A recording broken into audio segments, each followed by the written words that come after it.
boring class because this class is boring. Up top! Thank you for that, Susan. Now, class, today we are going to be talking about the amendments in the Constitution that relate to education. Yes, Susan? I bet you can't constitute that this will be a remotely interesting class. Woohoo! Up top the sequel! Okay, moving on. The First Amendment that affects education is the First Amendment.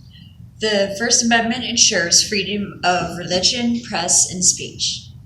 Professor DuPont, would freedom of speech be me saying that this class blows? We're just going to move on. The next amendment that affects education is the 10th Amendment.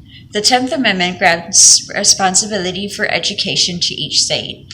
The last amendment that affects education is the 14th Amendment because it ensures equal educational opportunity. Would anyone like to recap? Yeah, I can recap. The First Amendment lets me say whatever the heck I want to my dumb students. The 10th Amendment means that the state is responsible for its own education, which is a lie because everybody knows that the Illuminati controls the Illinois government. And the 14th Amendment ensures equal educational opportunities for all, except to your mama. Up top the trilogy! That's it! You crossed the line, Susan Mulberry. You are the worst student I've ever lectured. You don't participate respectfully, you disrupt everyone's learning, you wear rebellious Rosie the Riverdale bananas, and you don't care about anyone but yourself. Why does any of this matter? Those who can't do teach. And since my career in folksy harmonica music didn't take off, here I am, bitter and ready to ruin the dreams of my future students just like the world does. You loose cannon! I'm sending you to my hometown of Muroqua for your student teaching. Those wholesome rules will teach you a lesson or two. Mark my words. But I was supposed to student teach in Kenosha! You don't deserve Kenosha, Susan Mulberry. Now get out of my class.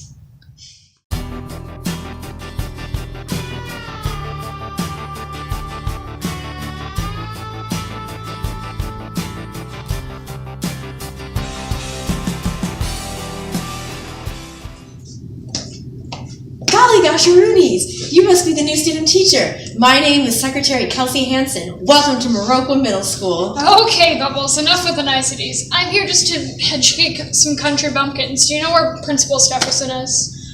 Oh, okay, Missy. She's in her office. Mrs. Stefferson, Susan Mulberry, the new student teacher, is here. Oh, Miss Mulberry, please come in. I was just counting the school's budget. That's the school's budget? It's hilarious. Also, this town is creepy and small. How many people live here? Is it just you, Secretary Bubbles, and an old dog dressed like a human child? We may be understaffed, but we got a ragtag group of go-get-em educators ready to learn a thing or two to the young minds of tomorrow. Looky here in last year's school yearbook. We have our local Board of Education. That's Mary Lou Kingsley, Jordan Beaumont, and Elena Morton. Then we have our superintendent, Mr. Archibald Wishy-Washy, because most schools have several assistant superintendents. But because Muroqua is so small, Mr. Wishy-Washy covers all duties concerning business affairs, human resources, curriculum, and instruction, and special services. Mrs. Mildred Mucklebuck. She fills the roles of special educator, coordinator, bilingual educational specialist, federal programs, and school community relations. Mr. Mordred Mucklebuck, husband of Mrs. Mildred Mucklebuck, fills the roles of curriculum director, library and media specialist, staff development, and evaluator. After that, we have the greatest principal this side of the Mississippi, Joe Bob and Barbara Joe, who are our core subject teachers. And our darling secretary, Kelsey Hansen, and Hot Diggity Dog. Together we work together to create a great school community for all 6 of our students. Just to run a lousy school. And this is the response I get after using all my breath to state the roles. No, trust me, I learned a lot. But how do you guys come up with all the money to pay for all these important roles? The 3 principal kinds of taxes that provide revenue for schools are property taxes, sales taxes, and income taxes, with the main source coming from tax revenues, such as sales and gross receipt taxes, income taxes, licensure, miscellaneous, and gambling. information you just said there, but isn't there other ways besides taxes to get money? Can you just sell Girl Scout cookies or something like that? I could go for a Thin Mint right now. We have other ways to receive money. Our school can increase advertising as revenue, or even student fees and fundraising schemes. Speaking about fundraising schemes, do you have... Ha! I finally found you, Mrs. Stefferson, after all that time of, I'm sorry, but Mrs. Stefferson isn't available at the moment.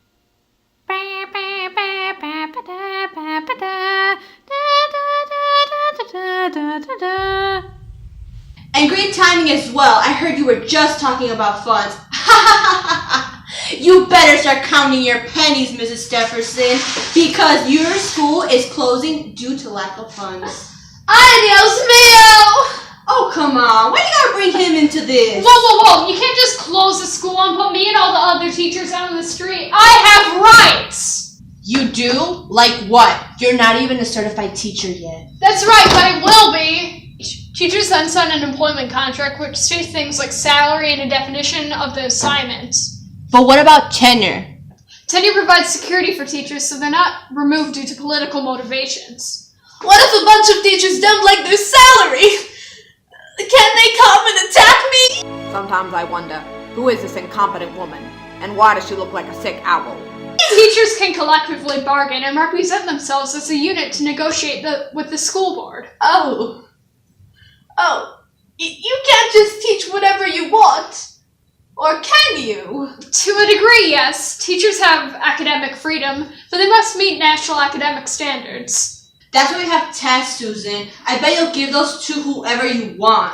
I would never. I have to act under FERPA and keep student records confidential. And if you're a bad teacher? You mean if I participate in educational malpractice? I would never. I'm the greatest teacher this dumb school has ever seen. There's only like 4 people here, but still.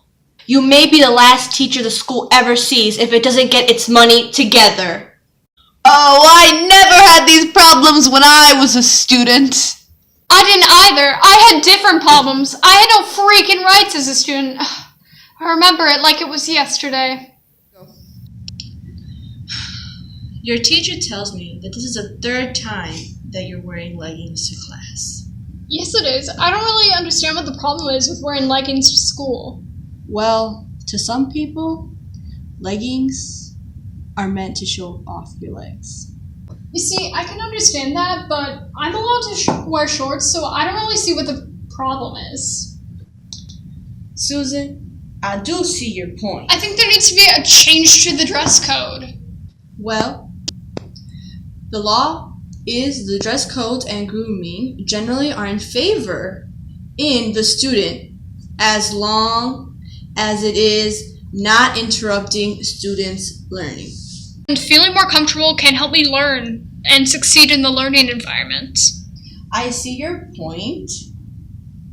Yet there are some leggings that girls have worn that are seen through or too vibrant. Then maybe change the dress code so that students wear black leggings that aren't translucent. I think that's a great idea, Susan. I'm going to bring that up at the next board meeting and make it a priority. Great. Yeah, that's all fine. Students do indeed have rights that need to be respected. We all know that all students have rights to a public education. Students with disabilities have the right to an appropriate education. Students can't sexually harass each other, and they cannot be expelled for being married or getting pregnant. Students have the right to sue the school board. Sue the school board? Is that why we're out of money?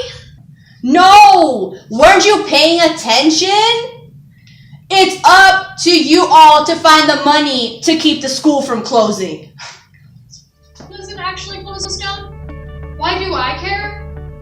I care because I want to make a difference. That's why I protested the dress code in high school, and I want the school to stay open. I actually care about teaching, guys. Hooray! Well, it's too late now. This school is about to close, and Muroqua Middle School is no more. Oh wait, I have an excellent resource, Principal Stefferson. We can work together. Let's generate ideas on how to raise money. Okay, what are your thoughts? Well, we know there's 3 chief ways of raising funds: residential property tax, local businesses, sales tax, and eliciting private businesses. Well, the first 2 years you listed and maxed out. We tried passing a referendum this fall that would raise property tax even further, but it was soundly defeated. We also know that further taxation of our local business could drive them to neighboring communities instead of our own. Exactly, so we need to focus on the third option, which is eliciting private businesses. Okay, so what do you have in mind about private businesses? Ma'am, this past summer we underwent recent renovations to our technology-enhanced library, as well as our updated playground that tailors to special needs students as well as typically developing students. Sometimes I wonder, how does Susan know all this? She just got to Muroqua. Right, so? We can have certain businesses sponsor our playground as well as our library. I've done some research and found 3 local businesses for the playground and 2 local businesses for the library. Great idea. What do you need me to do? I'd like you to call and set up meetings with the owners of Sunshine Swing Sets and Child's Play Software for a 5-year naming sponsorship. I've estimated each business would be willing to pay $20,000 each. Fantastic! That would be a great way going towards the funds we need. We'll be able to keep the school open and hire you. You've learned a lot since coming here, and I think you'll make a great teacher instead of being just one rebellious teen. Did someone say rebellious teen? That's still me. Fine! Keep your crummy school, but